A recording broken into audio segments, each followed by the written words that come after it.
시청자 여러분, 새해 복 많이 받으십시오. 코로나19 통합 뉴스룸 시작합니다. 2021년 새해 첫날이 밝았습니다. 이 코로나19로 제야의 종은 온라인에서만 울렸고 평소보다는 조용한 새해를 맞게 됐는데요. 그렇지만 새해를 여는 시민들의 희망과 기대는 여느 해와 다름없었습니다. 공민경 기자가 전해드립니다.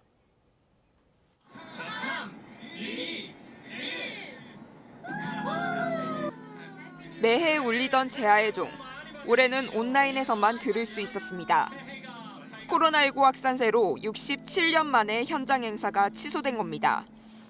힘든 한 해였던 만큼 새해에는 희망찬 일로 가득하기 바라는 마음이 화면을 통해 전해졌습니다. 겨울이 지나고 봄이 약속처럼 찾아오듯이 올 한 해는 분명 우리나라에 좋은 일만 가득할 겁니다. 대한민국 화이팅! 같은 시각.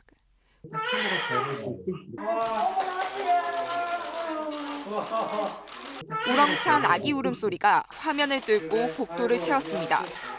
코로나19로 직접 아기를 보지 못한 할머니는 화면을 어루만지며 아쉬움을 달랩니다.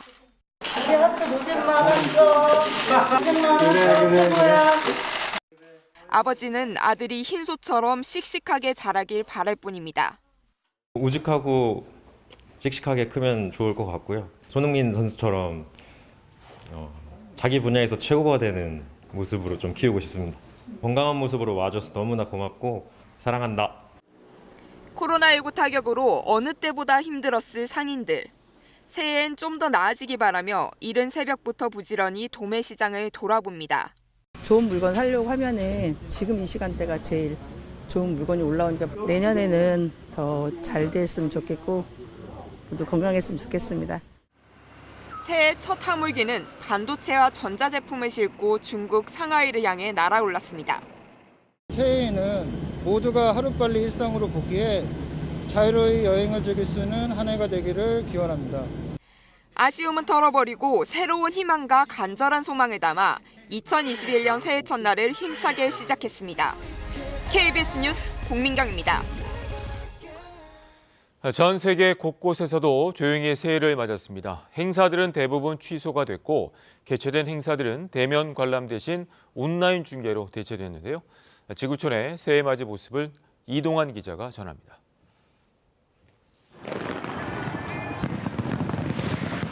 (2021년) 새해를 축하하는 화려한 불꽃. 오페라 하우스와 하버 브리지 주변에서 불꽃놀이가 펼쳐졌습니다. 해마다 수많은 인파가 몰려 이 행사를 즐겼지만 올해는 직접 이 불꽃을 지켜보는 사람은 없습니다. 대신 TV로 생중계 화면을 봅니다. 호주 정부가 강력한 봉쇄 조치를 통해 주요 명소 통제에 나섰기 때문입니다. 예년 같았으면 사람들로 가득 차 새해 준비 한창이었을 유럽의 거리들도 한산했습니다. 정부가 각종 신년 행사들을 모두 취소하고 군 병력과 경찰을 투입해 송년 파티와 모임을 막았기 때문입니다. 프랑스 파리의 한 지하철역, 새해를 앞둔 시간 여간은 적막하기만 합니다. 영국 런던의 트라팔가 광장도, 독일 베를린의 브란덴부르크 문 주변도 인적을 찾기 힘듭니다. 난민촌에도 새해는 찾아왔습니다. 올 한 해 코로나 공포의 혹독한 추위까지 난민과 이주민에게도 쉽지 않은 한 해가 저물고 새해가 왔습니다. 새해 첫날 온정의 손길을 내밀려는 국제 구호 요원들의 발걸음이 바빠졌습니다.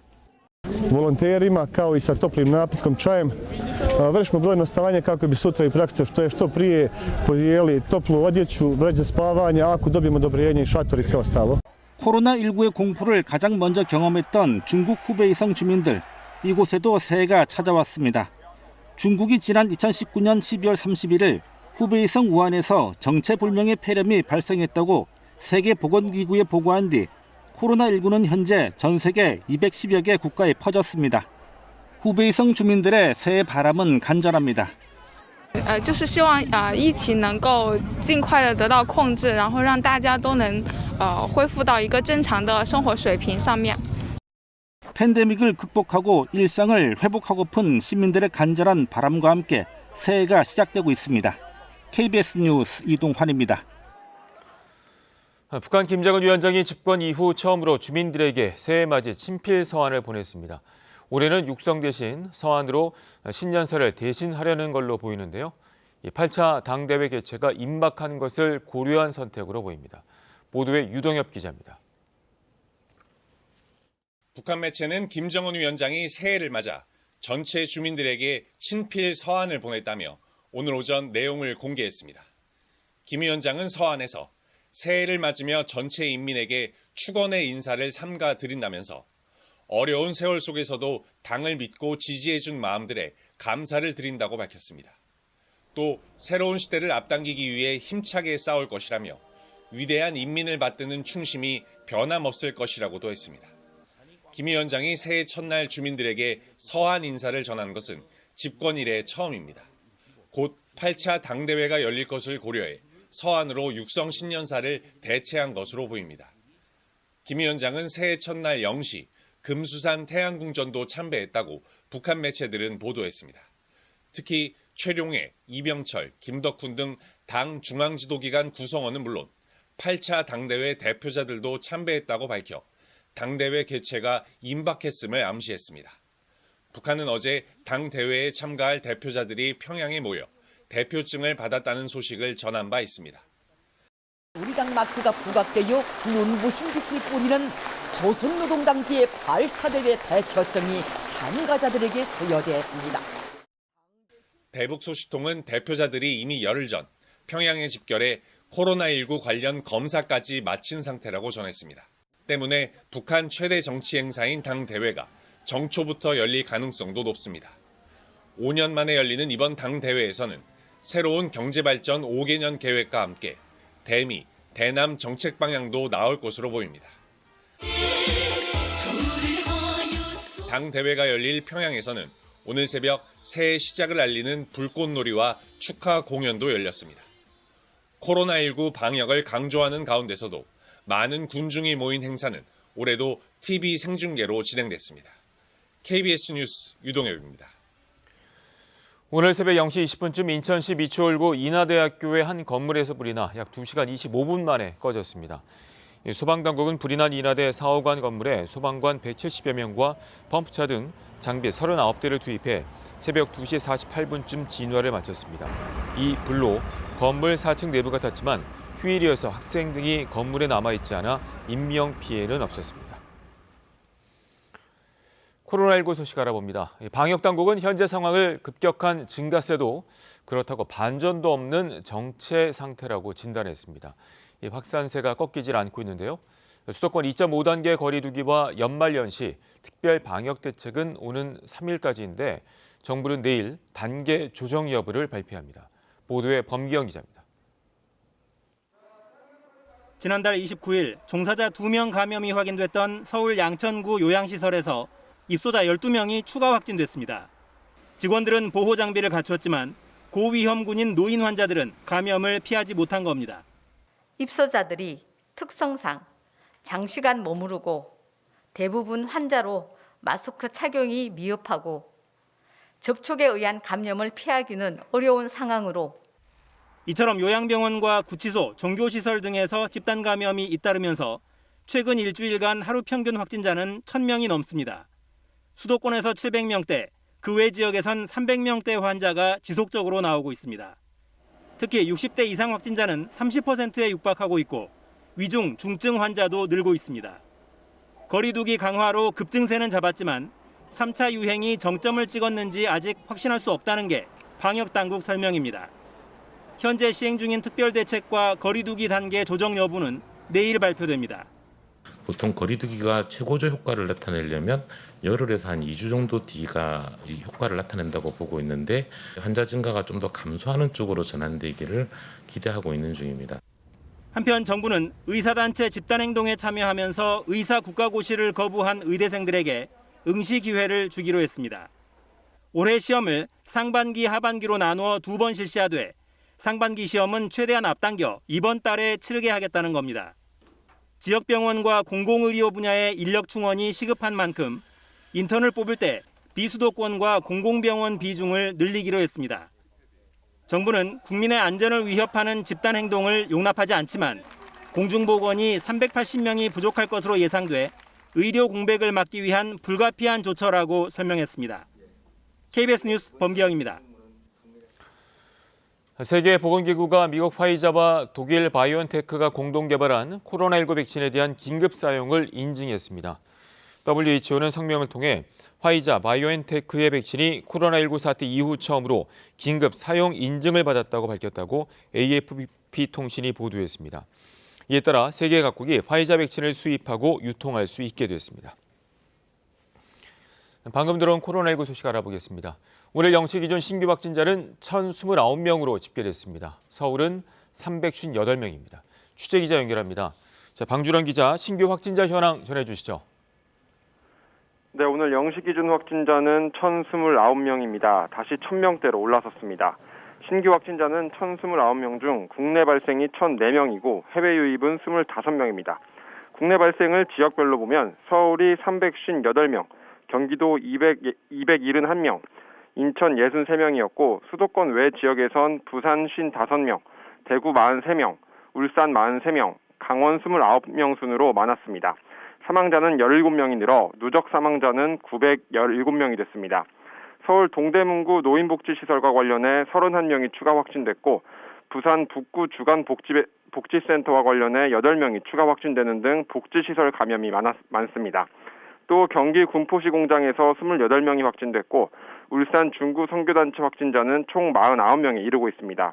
정부는 연휴 기간이지만 내일 오전 중앙재난안전대책본부 회의를 열어 사회적 거리두기 단계를 격상할지 유지할지 등에 논의한 뒤 발표할 예정입니다. 거리두기 강화로 급증세는 잡았지만 3차 유행이 정점을 찍었는지 아직 확신할 수 없다는 게 방역당국의 설명입니다. 정부는 각 부처와 지자체, 생활방역위원회 전문가들의 의견을 충분히 수렴한 뒤 단계 조정을 결정할 방침입니다. 지금까지 사회부에서 전해드렸습니다.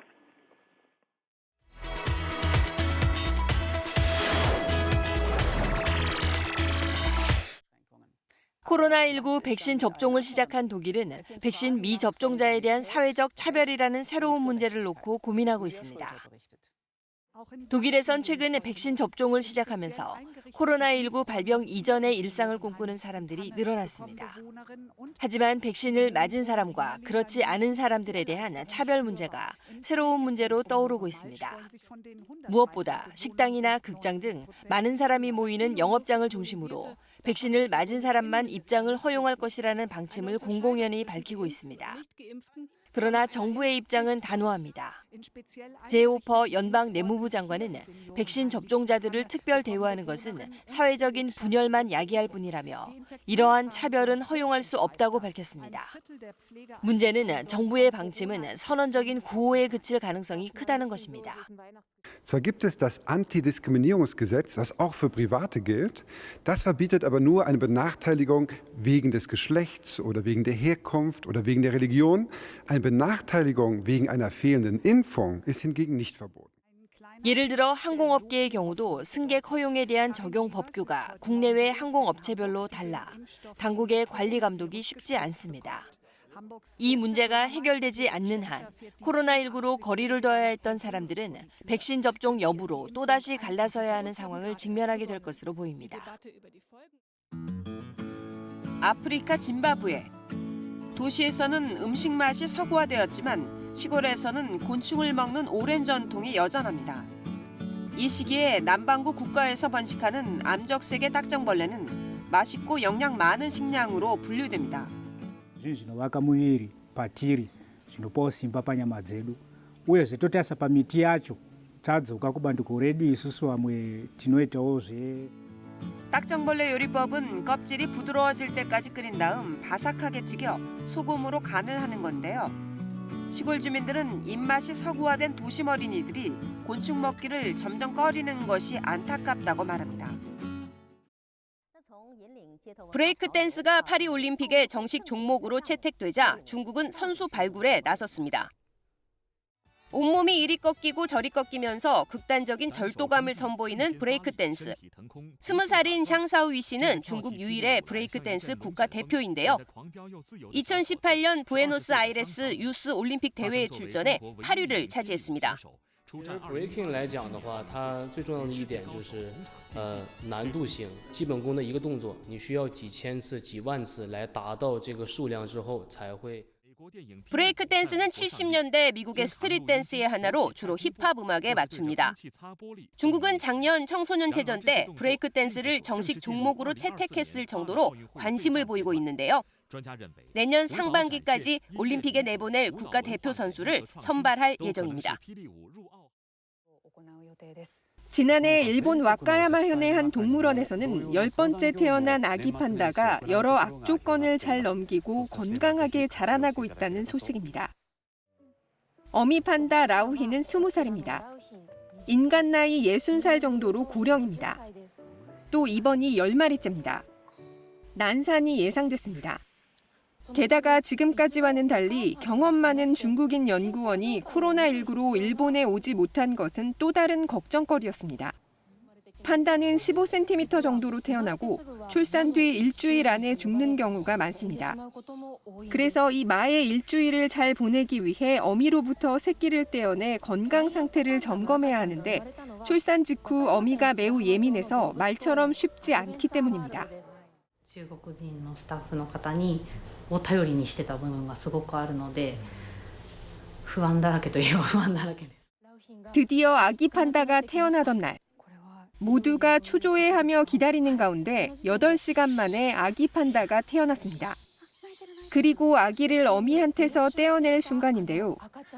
그동안 여러 차례 연습한 대로 벌꿀을 바른 접시로 어미의 관심을 끌고 아기를 꺼내는 데 성공했습니다. 여러 우려를 극복하고 태어난 이 암컷 판다는 마의 일주일도 잘 지냈습니다. KBS 월드뉴스입니다. 새해부터는 달라지는 것들이 참 많습니다. 우선 세금을 잘 따져봐야 하는데요. 이 부동산 관련 세금은 오르고 증권거래세는 내려갑니다. 우리 생활과 밀접한 제도와 정책들 어떻게 달라지는지 김수현 기자가 알려드립니다. 지난 한 해에도 뜨거웠던 부동산 시장. 오늘부턴 고가의 집이 있거나 집을 여러 채 가진 경우 종합부동산세 부담이 더 커집니다. 특히 다주택자의 종부세 최고세율이 지난해보다 2배 정도 올라갑니다. 6월부턴 집을 팔아 얻은 이익의 매기는 양도소득세도 강화돼 매매 차익의 최대 75%를 세금으로 내게 될 수도 있습니다. 반면 낮아지는 세금도 있습니다. 증권거래세가 대표적인데 코스피와 코스닥 종목 모두 지금보다 0.02%포인트씩 낮아집니다. 내후년부턴 코스피 종목 거래세가 사라지고 코스닥 종목은 추가로 세율이 떨어집니다. 코로나19로 피해가 컸던 취약계층을 위한 지원책들도 시행됩니다. 우선 소상공인을 위해 부가세 부담이 줄어드는 간이과세 대상자를 연매출 8천만 원 미만으로 확대합니다. 임차료 부담을 덜어주기 위해선 이달 18일부터 최대 1,000만 원까지 빌릴 수 있는 특별대출을 공급합니다. 헬스장과 노래방처럼 영업이 아예 금지된 업종은 1%대의 저금리로, 식당과 PC방처럼 영업시간이 제한된 업종은 2에서 3%대 금리로 돈을 빌릴 수 있습니다. 서민들의 고금리 부담을 덜기 위해 법정 최고금리는 올해 하반기부터 연 24%에서 20%로 내려갑니다. 이와 함께 다음 달부턴 저소득층을 위한 교육비 지원 대출에 학원비 등 사교육비가 포함되고 금리도 연 2에서 3% 수준으로 떨어집니다. 저소득 구직자와 청년 등이 구직 활동을 하면서 6개월 동안 50만 원씩 받을 수 있는 국민 취업 지원 제도도 오늘부터 시작됩니다. KBS 뉴스 김수현입니다. 위헌 판정을 받은 낙태죄가 오늘부터 없어집니다. 하지만 낙태 여성을 지원하는 방안이 담겨야 할 모자보건법은 바뀐 게 없는데요. 우려했던 대로 입법 공백이 현실화됐습니다. 김성수 기자가 취재했습니다. 이제 형법에서 낙태죄는 사라졌습니다. 2019년 4월 헌법재판소의 헌법불합치 결정에 따라 낙태 여성과 의사를 처벌하는 조항이 자동 삭제됐기 때문입니다. 더 이상 낙태가 죄가 아닌 겁니다. 하지만 낙태하는 여성을 지원하는 방안을 담아야 할 모자보건법은 바뀐 게 없습니다. 현실적인 문제점, 이를테면 낙태죄를 처벌하지 않게 된다라고 하더라도 어떤 식으로 그 임신 중절 행위를 좀 보호를 할 것인가. 헌법재판소가 국회에 준 1년 8개월, 국회에 발의된 모자보건법 개정안은 정부안을 포함해 모두 6건입니다. 헌법재판소가 정안 시한을 2달 남긴 지난해 10월에야 처음 법안이 발의되기 시작했습니다. 이후 복지위 법안 소위에 법안이 상정되긴 했지만 회의 시간 부족을 이유로 심사는 연기됐습니다. 또 다음 심사 일정조차 잡힌 게 없습니다. 경제적으로 어려운 낙태 여성에 대한 의료비 지원과 건강보험 적용 여부 등에 대해 논의조차 없는 상태가 계속되고 있는 겁니다. 보건복지부 장관 후보자 인사청문회에서도 관련 대책을 묻는 질의는 없었습니다. 여성의 안전한 임신 중단을 위해 가장 세밀하게 제도를 만들어야 할 권덕철 보건복지부 장관에게 낙태죄 폐지 후 입법 과제에 대한 의견을 묻는 국회의원이 아무도 없었습니다. 낙태 여성 보호와 의사의 낙태 수술 거부권, 그리고 약물을 통한 낙태 등 산적한 쟁점에 대한 입법 공백이 언제 해소될지 예상하기 어려운 상황입니다. KBS 뉴스 김성수입니다. 2021년 새해가 밝았습니다. 2021년 새해 첫날도 여전히 중부와 경북 북부 내륙 지역에 한파특보가 내려진 가운데 맹추위가 이어지고 있는데요. 오늘 아침 어제보다는 2도에서 6도 정도 기온이 오르긴 했지만 철원이 영하 15.7도 등 내륙 지역은 영하 15도 안팎까지 떨어져 매우 추웠습니다. 이번 한파는 새해에도 상당 기간 이어진다는 예보입니다. 오늘은 경기 남부 서해안과 충청, 전북과 경북 북부 내륙 지역에 1cm 안팎의 눈이 오는 곳이 있겠습니다. 내일 아침까지 충청과 전라도 일부 지역에는 눈이 좀 더 내리겠습니다. 눈 소식이 없는 동해안에 건조주의보가 내려진 가운데 오늘까지 강원 산지에는 바람도 거세게 불겠습니다. 낮 기온은 전국 대부분 지방이 영상권으로 올라서겠습니다. 날씨 전해드렸습니다. 새해 첫날 코로나19 통합 뉴스를 마칩니다. 고맙습니다.